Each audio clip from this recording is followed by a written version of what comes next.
Halo sobat-sobat Katolik dimanapun berada, semoga selalu sehat dan dalam lindungan Tuhan.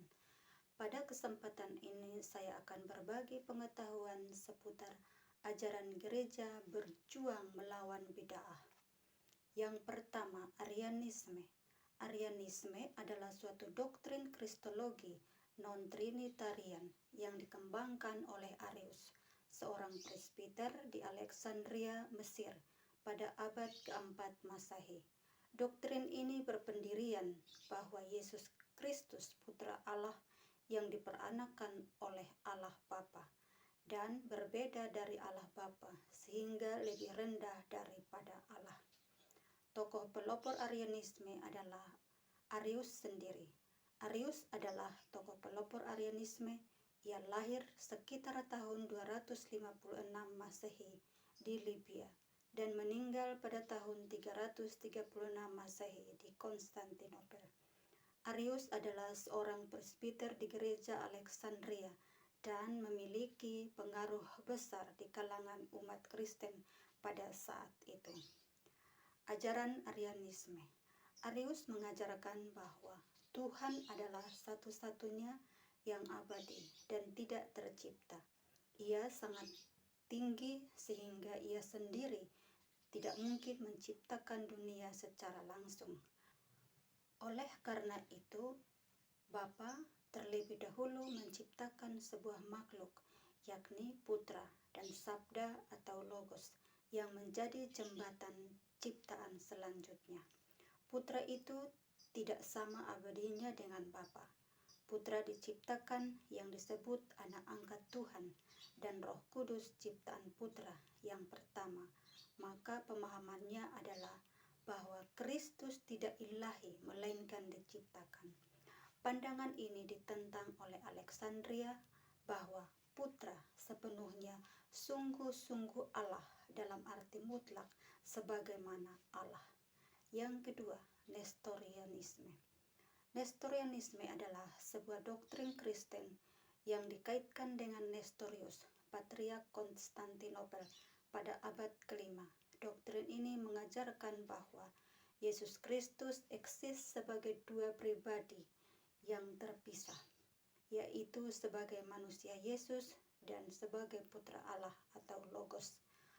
Hal ini berbeda dengan ajaran gereja yang mengajarkan bahwa Yesus Kristus adalah satu pribadi dengan dua natur, yaitu natur manusia dan natur ilahi. Tokoh pelopor Nestorianisme adalah Nestorius sendiri, yang lahir sekitar tahun 386 Masehi dan meninggal sekitar tahun 451 Masehi. Nestorius adalah murid dari Theodorus dari Mopusetia dan kemudian menjadi Patriark Konstantinopel. Ia mengajarkan bahwa aspek manusiawi dan aspek ilahi dari Kristus merupakan sifat-sifat yang berbeda dan tidak menunggal. Ajaran Nestorianisme yaitu dua pribadi dalam Kristus. Nestorianisme mengajarkan bahwa Yesus Kristus adalah dua pribadi yang terpisah, yaitu sebagai manusia Yesus dan sebagai putra Allah atau Logos. Nestorianisme menolak penggunaan gelar Theotokos bagi perawan Maria yang menggantikannya dengan gelar Christotokos yang melahirkan Kristus. Nestorianisme menolak penggunaan gelar Theotokos yang melahirkan Allah bagi perawan Maria dan menggantikannya dengan gelar Christotokos yang melahirkan Kristus.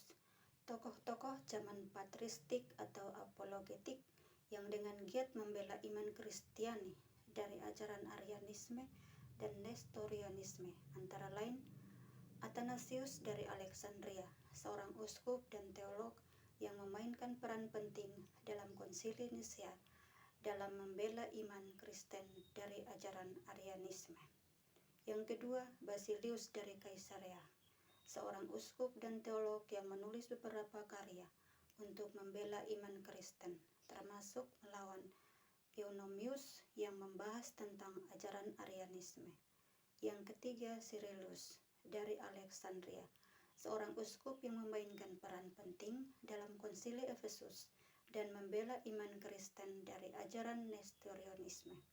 Yang keempat, Agustinus dari Hippo, seorang uskup dan teolog yang menulis beberapa karya untuk membela iman Kristen, yang membahas tentang ajaran Kristen dan kritik terhadap ajaran Arianisme dan Nestorianisme. Gereja telah mengadakan beberapa konsili untuk mengatasi ajaran-ajaran bid'ah. Konsili Nisea yang pertama 325 Masehi. Konsili Nisea pertama adalah konsili ekumene pertama yang diadakan oleh gereja. Konsili ini diadakan pada masa pemerintahan Kaisar Konstantinus Agung dan dipimpin oleh Hosius, uskup Corduba.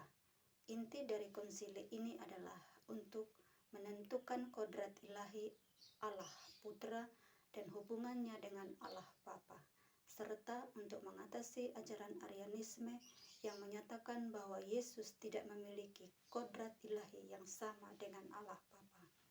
Konsili yang kedua, Konsili Konstantinopel pada tahun 381 Masehi.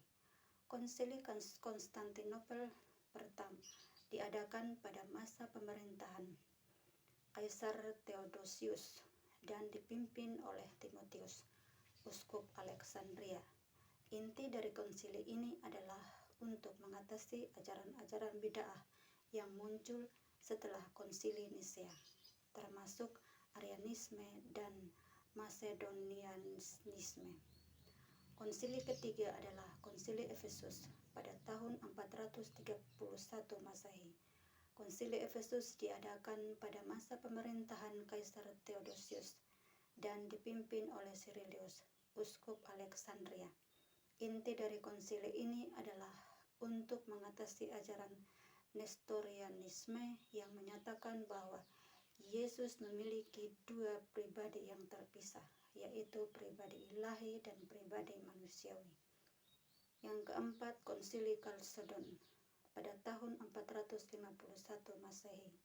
Konsili Kalsedon diadakan pada masa pemerintahan Kaisar Marcianus dan dipimpin oleh Anatolius, uskup Konstantinopel.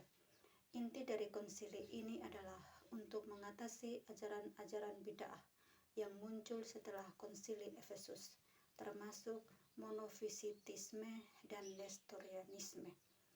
Sekian pembahasan kali ini, sampai jumpa dan terima kasih.